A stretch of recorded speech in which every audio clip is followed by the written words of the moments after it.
안녕하세요 여러분, 앤쌤입니다. 네, 오랜만에 또 영상으로 돌아왔는데요.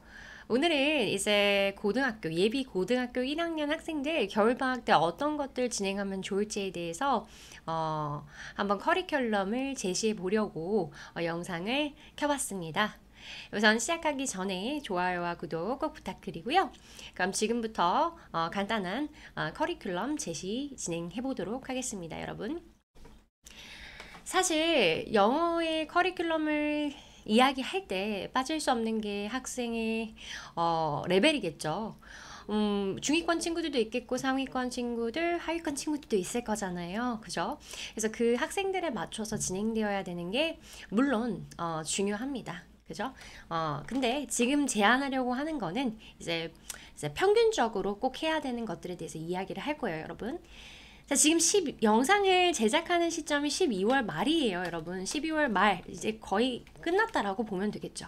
이제 여러분, 우리에게 남은 시간은 3월 개학이라는 시간 전까지 1월, 2월 있습니다. 그죠? 3월은 개학이니까 우리가 뭔가 특별한 걸 할 수는 없을 거예요. 그죠? 학교에 가서 적응하기도 바쁠 시기입니다. 그죠? 자, 그렇다면요, 여러분. 우리가 이 시간 동안 어떤 걸 해야 될지 한번 생각해 볼 건데요. 2월부터는 3월에 개학해서 배우게 되는 교과서 진도라든지 아니면은 부교재 진도를 미리 체크를 해 놓는 것이 필요해요. 그죠? 그래서 우리에게 정말 온전하게 선행을 할 수 있다 혹은 복습을 할 수 있다라고 할 수 있는 시간은 1월이라고 생각을 해요. 적어도 2월부터는 저는 되도록이면 친구들과 3월에 진행하게 될 교재들을 미리 나가는 편이거든요. 그래야지 부담이 좀 덜해요. 자, 그럼 1월이 우리가 가용할 수 있는 온전한 시간이다라는 것은 분명하겠어요. 그죠?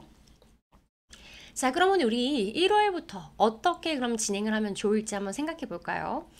자, 영어에서는 생각해야 될 것들이 몇 가지가 있죠. 일단 가장 기본이 되는 게 단어일 거고요.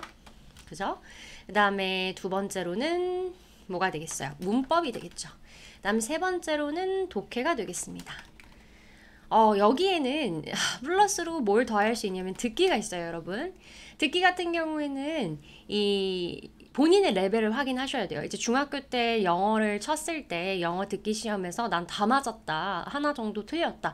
이런 친구들 같은 경우에 뭐 듣기가 그렇게 큰 발목을 잡는 일이 생기지는 않겠지만 뭐 그때도 네다섯 개씩 틀리고 많이 틀리고 했다. 그렇다 치면 정말 나중에 고1, 3월 모의고사를 치게 됐을 때 당황할 가능성이 높아요. 그런 친구들 같은 경우는 부가적으로 듣기를 선택적으로 집어넣어 줘야 돼요. 이건 선택적이라고 저는 이야기를 하는 이유가 어차피 독해 공부를 할 때 3월 모고를 대비할 모의고사 대비를 진행을 해야 돼요. 근데 모의고사 대비에 뭐가 들어있냐면 듣기가 같이 들어있잖아요. 그죠? 그러니까 뭐 평소에도 듣기에 자신이 있는 친구들 같은 경우에는 뭐 일주일에 한 번씩 진행한 이 모의고사 공부를 통해서도 충분히 듣기 실력은 계속해서 유지하거나 상승시킬 수 있다고 봐요. 하지만 이제 부가적으로 좀 듣기에 도움이 필요한 친구들은 듣기 공부를 꼭 추가적으로 하셔야 됩니다. 듣기 삽시간에 오르지 않아요. 네. 그렇기 때문에 꼭 듣기는 내가 부족하다라고 생각하시는 분들은 연습을 하셔야 됩니다. 그래서 뭐 권장 사항으로는 만약에 내가 듣기 공부가 필요하다. 그러면 지금 시중에 나와 있는 걸로 뭐 마더텅 듣기 모의고사들 묶어 있는 묶음집 있잖아요. 그런 것들을 한번 풀어보시면 좋을 것 같아요. 뭐 정하는 건 학생의 약속이니까, 나의 약속이니까 꼭 지킬 수 있는 정도로만, 예를 들어 뭐 일주일에 2회 정도 하겠다, 일주일에 2회 정도 하겠다, 이런 식으로 정해가지고 계속 해주시면 되겠어요. 여기에선 듣기는 그냥, 자세하게 다르지 않을게요. 나중에 듣기 공부하는 방법은 또 추가적으로 이야기를 할게요, 여러분. 그러면 자 일단 얘기했어요. 듣기가 필요한 친구들은 듣기도 꼭 해야 된다라고 얘기했고요. 자 그럼 단어로 다시 가봅니다.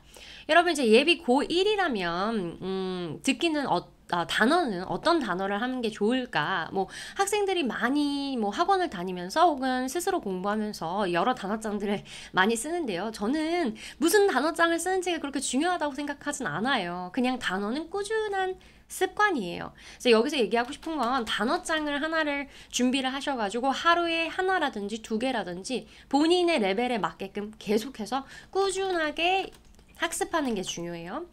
그리고 추가적으로 단어가 또 필요한데요. 이건 뭐냐면 저기 3번에서 얘기했던 독해를 하면서 모르는 단어라든지 문법시 모르는 단어를 관리를 해주셔야 돼요.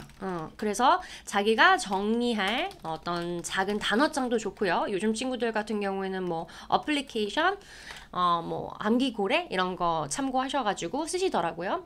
그런 것들도 괜찮아요. 그래서 자기만의 단어를 정리하는 단어장이 필요하다라는 거.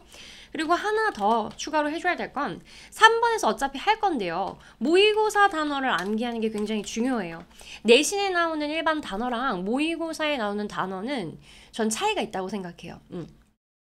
내신 단어를 대비를 하시려고 하면 내신 단어 같은 거는 뭐 능률복화, 어원, 그죠? 복화 어원 이런 것도 좋고요. 워드마스터 수능 이런 것들로 계속해서 이제 보완을 해주시면 좋지만 모고 단어는요 그냥 단순해요. 정말 모의고사에서 반복적으로 나오는 걸 공부해 주시면 되거든요. 그런 거 어디서 찾을 수 있겠어요, 그죠? 모의고사 묶음집으로 유명한 게 C뮬 있죠. C뮬이나 뭐 마더턴 같은 것에서 이제 단어장을 제공을 해줍니다. 추가적으로, 그죠? 그 단어장을 뭐 예를 들어 뭐 나는 한 달에 뭐 한 회 단어를 다 외울 거다. 18번부터 45번까지 모르는 단어를 한 회를 일주일 동안 다 볼 거다. 이런 식으로 자기만의 규칙을 나누어서 꾸준히 해주시면 되는 거예요. 그래서 단어 같은 경우는 저는 보통 학생들이랑 공부할 때 이런 식으로 나누어서 하고 있는데요. 자, 다시 설명드리자면 뭐가 있다? 일반적인 그냥 단어장, 그런 단어장들은 여기서 얘기한 대로 이런 능률복화 어원이나 워드마스터를 생각해 주시면 되겠고, 모의고사 단어장은 모의고사 문제집에 제시하고 있는 단어장들을 참고하시면 돼요. 근데 저는 강조하고 싶은 거 이겁니다. 모르는 단어나 독해를 할 때 혹은 문법 문제를 풀다가도 모르는 단어가 나오면 그걸 정리할 자기만의 단어장이 있어야 돼요. 아니면 어플리케이션으로 관리를 하던지 그게 정말 본인한테 도움이 되는 거예요. 왜냐하면 여러분도 나중에 경험하시겠지만 모르는 단어는 정말 계속 몰라요. 네. 저도 그렇거든요. 헷갈리는 단어는 계속 헷갈려요. 네, 저도 아직까지도 단어장을 만들어서 계속 관리하고 있어요. 그런 것처럼 여러분들도 여러분들만의 단어장을 관리하시는 걸 꼭 추천을 드립니다. 자, 두 번째 문법에 대해서 이야기해 보도록 할게요. 그래서 문법 같은 경우에는요. 지금 가용할 수 있는 시간이 한 달이잖아요. 그죠? 한 달인데 1월 달이랑 2월 달에도 2월 달에 교과서 진도랑 부교사 진도를 나가면서도 부가적으로 계속 해주세요.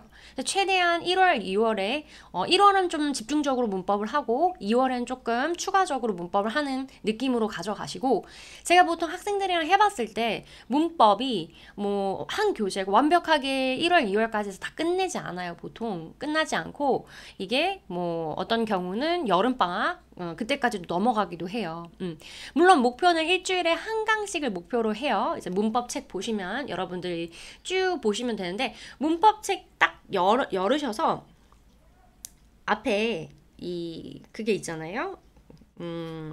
목차가 있잖아요. 그죠? 목차 같은 것들을 한번 싹 둘러보세요. 제가 추천해주고 싶은 건 뭐냐면, 이 목차를 순서대로 쭉 하는 경우는 뭐 중학교 때 같은 경우는 그렇게 해도 상관없어요. 근데 지금요 우리가 시간이 없고 급하잖아요. 그래서 문장의 기초, 이게 이제 문장의 구성 요소에 대한 거고 1형식부터 5형식까지를 다루고 있는 부분이잖아요. 이 부분 정말 중요합니다. 시험에서 되게 중요해요. 많이 나와요. 그다음에 동사의 시제 부분이라든지,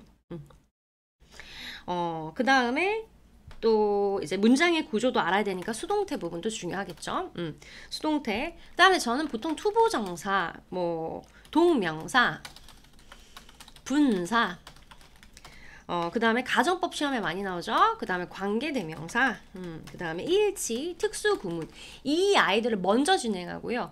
이 다음에 나와 있는 여타, 뭐 형용사, 부사, 대명사, 전치사, 접속사 이런 아이들은요 시험에서 그렇게 비중이 높지도 않을 뿐더러 많이 나오지도 않아서 저는 이 앞에 제가 설명하는 부분부터 먼저 진도를 나가려고 해요. 그리고 여러분들도 문법책을 보실 때 이 부분부터 먼저 잡고 가세요. 근데 굉장히 오래 걸려요. 중요한 부분인 만큼 오래 걸려요. 근데 여기를 뭐 일주일에 한 과씩 무조건 끝내겠어. 모르는 상태에서 그냥 막막 넘어가면 어차피 뒷부분도 제대로 풀리지가 않아요. 그래서 뭐 문장의 기초 처음에 익숙하지 않아서 1, 2주가 걸리더라도 완벽하게 제대로 짚고 넘어가셨으면 좋겠어요. 자, 그래서 이 순서대로 그냥 순서를 저는 목차 순서를 추천을 드린 거예요. 이런 식으로 중요한 위주로 먼저 우선순위를 둬서 진행을 해 주시는 게 좋겠죠. 수선이 아니라 우선인데 잠깐만요. 네, 목차를 이런 우선순위로 해주시는 게 좋겠다라고 추천을 드립니다. 그래서 뭐 가장 좋은 건 일주일에 하나씩 끝날 수 있도록 보는 거죠. 그래서 문장의 기초 일주일 동안 공부하고, 두 번째 동사의 시제 공부하고, 3주차 때 수동태, 4주차 때 투부정사, 5주차 때 동명사 이런 식으로 가면 뭐 우리 8주차니까요. 그죠? 그냥 대략 8주차라고 잡아도 8주, 9주 여기 정도까지 갈 수 있을지 모르겠어요. 그죠? 그리고 굉장히 내용이 중요하기 때문에 어렵기도 하고 방대하기도 하고 오래 걸릴 수도 있어요, 여러분. 어쨌든 이런 우선순위로 해서 일주일에 하나씩 진행을 해주세요. 문법책 추천을 원하시는 분들도 많던데 저 같은 경우는 이런 그냥 고교 영문법 3300제라든지 뭐 천일문도 많이 추천하시더라고요. 문장 구조 익히기에는 천일문도 괜찮죠. 근데 저는 그냥 문법은요, 여러분 끝나고 넘어가는 게 아니에요. 계속 나와요. 중학교 때 짧게 나왔던 문법들을 그대로 고등학교 때 가지고 와서 좀 늘려서 문제를 내는 게 다기 때문에 중학교 때 중요했던 문법이 그대로 고등학교에 나와요. 그렇기 때문에 문법 교재는요, 한 번 하고 치우는 게 아니에요. 실제로 고교형 문법을 한 친구, 예를 들어 저 같은 경우에는 이제 한 중간 정도, 보통 중간 정도 난이도로 할 수 있는 건 고교 영문법 3300제를 많이 추천을 하고요.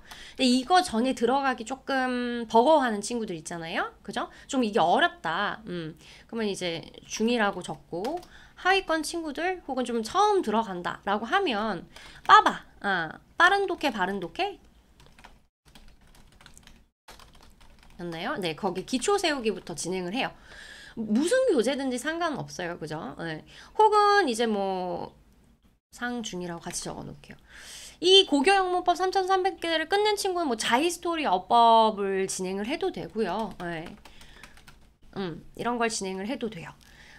그래서 뭐 문법 같은 경우에도 무조건 이거를 해야 된다, 이게 좋다라는 교재는 없어요. 천일문도 많이 쓰죠. 네, 천일문도 추천 교재에다가 같이 넣어 놓을게요.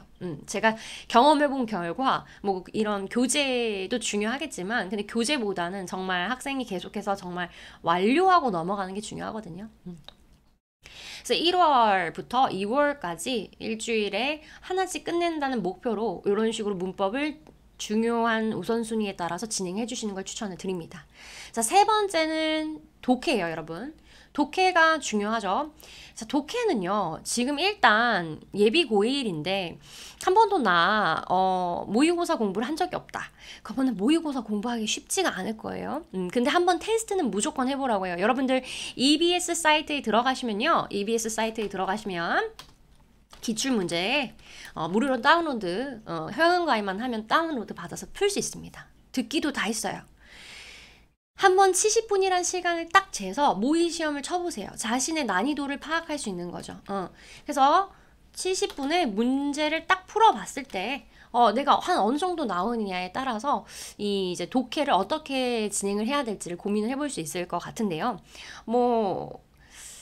일단 7, 80점 정도 나온다. 그러면은 제가 볼 때는 모의고사 교재로 진행을 해도 괜찮을 것 같아요. 근데 너무 어렵다. 우선 그런 친구들도 많거든요. 정말 긴 시간 동안 엉덩이를 붙이고 시험을 쳐본 적이 없어. 그래서 아예 이걸 하지를 못하겠어. 엄두를 못 낸 친구도 있어요. 그런 경우에는 무조건 모의고사 독해 교재로 하라고 저는 추천하지 않고요. 그냥 중학교 독해 교재를 사용해도 괜찮습니다. 중학 독해 교재 많죠. 그런 교재들을 사용해서 일단은 한 글에서 문장 구조, 성분 같은 것들을 파악하는 능력을 길러주세요. 그죠? 그리고 이제 목표 방향은 여러분들이 기출문제를 풀었잖아요. 그러니까 어떤 방향인지는 알아야 돼요. 알겠죠? 나는 나중에는 저걸 풀어야 돼. 이걸 목표로 삼을 수 있게끔. 자, 그러면은 이제 아니다. 나는 그래도 어느 정도 이 문제를 풀 수 있다. 라고 하면 이것도 마찬가지예요. 이거는 뭐 시뮬이나 마더텅 이런 교재들이 많죠. 일주일에 한 회씩을 목표로 해서 푸는 거예요. 예를 들어 나는 월요일에 시간이 가장 많으니까 월요일 나는 문제를 풀겠어. 그러면 이제 나머지 화요일, 수요일에는 틀린 문제를 해설하겠어. 그리고 단어 정리하겠어. 이런 식으로 보시고 목요일이랑 금요일에는 맞는 문제까지도 내가 정말 이해를 하고 푼 건지 확인해 보겠어. 이런 식으로 문제를 계속해서 풀어나가는 거죠. 그죠? 독해, 특히 이제 모의고사 같은 경우에는 모의고사는 정말 시험 스킬이 중요한 그런 종류의 시험이죠. 그러니까 스킬을 다룰 수 있는 영상을 또 따로 준비를 한번 해볼게요. 일단은 대략적으로는 이런 식으로 구성을 하면 지금 8주, 9주 이 정도 되니까 9회 정도까지 진행을 하겠죠. 여러분 처음에 치게 되는 3월 모의고사 같은 경우는 쉬워요. 근데 6월, 9월로 점점 난이도는 증가하게 되어져 있어요. 그래서 3월 시험을 딱 쳐보고 나 좀 잘 나오는데 그래서 만족하면 안 돼요, 여러분. 9월 것까지 가보셔야 진짜 난이도를 알 수 있는 거예요. 그래서 독해 같은 경우도 제가 강조하고 싶은 점은 뭐냐면 다시 정리를 해서 꼭 틀린 문제, 맞는 문제, 왜 맞고 왜 틀린지 자기가 본인이 확실하게 이해하고 단어도 모르는 건 전체적으로 봐서 모르는 건 정리해서 내 걸로 만들어야 돼요. 나 문제 풀었어. 이게 끝이 아니라는 거죠. 그죠? 네. 네, 그래서 이 정도로 진행을 해주시면 되고요. 이제 2월 달부터는 여기에 플러스로 좀 더 바빠지죠. 내가 들어갈 교과서라든지 부교재들을 미리 체크를 하셔서 진도를 조금이라도 미리 나가 놓을 수 있도록 하는 것이 필요하겠습니다. 되게 지금 이제 바쁜 시기여야만 해요, 여러분. 그래서 간단하게 제가 지금부터 예비 고1 학생들 어떤 것들을 준비하면 좋을지에 대해서 말씀을 드려봤어요. 또 궁금하신 사항 있으시면 언제든지 댓글로 문의해 주시면 되고요. 저는 그래요. 어떤 교재를 사용하는 게 중요한 건 절대 아니에요. 학생이 공부를 하는 데 있어서 첫 번째로 중요한 건 일단 계속해서 꾸준히 해나가는 힘. 매일매일 단어를 50개씩 외우겠어. 매일매일 문법을 몇 페이지를 하겠어. 독해를 일주일에 한 개씩 꼭 마무리하겠어. 이런 목표가 계속해서 진행되느냐가 중요한 거고. 그죠? 그거를 계속해서 해나가는 게 중요한 거고. 두 번째로 여기서 제가 강조해드리고 싶은 건 메타인지요. 메타인지. 뭐다? 내가 알고 모르는 거. 그것을 구분할 수 있는 힘이에요. 뭐 중학생들 수업을 하다 보면 많이 느꼈던 게 뭐냐면 왜 맞고 왜 틀리는 건지 설명을 하고 했을 때 굉장히 힘들어하는 친구들이 많아요. 근데 확실하게 설명할 수 있도록 진짜 공부를 할 때는 모르는 아이에게 내가 설명을 한다라는 생각으로 공부를 해주셨으면 좋겠습니다. 자, 요 정도로 오늘의 영상은 마무리하도록 하겠습니다. 자, 궁금하신 점 있으면 댓글 부탁드리고요. 오늘도 내용 유익하셨다면 좋아요와 구독 꼭 부탁드리겠습니다. 감사합니다. 즐거운 하루 되세요. 다음에 또 좋은 영상으로 돌아올게요.